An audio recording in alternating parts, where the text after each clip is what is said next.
তোমাকে না জানিয়ে তোমার এই কালো কুচকুচে চুল আমি সাদা করে দেব, রুখতে পারবে?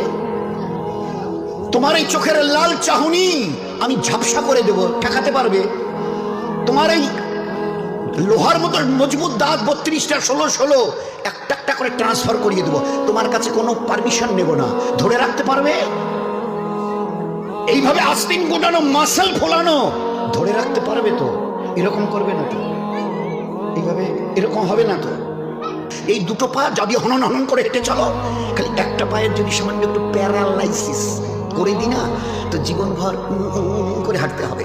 বেডরুম থেকে নিয়ে বাথরুম একদম লাগালাগি, অ্যাটাচড, আমরা বলি না অ্যাটাচড। তুই বেডরুম থেকে নেমে বাথরুম কত 4-5 হাত, বেডরুমের দেয়াল আর এটাই হচ্ছে বাথরুমের দেয়াল, মাঝখানে একটা দরজা, এখান থেকে উঠে ওই ঘরে রুমটা পারবে? আছে পাওয়ার? কিসের দেমাগ তোমার?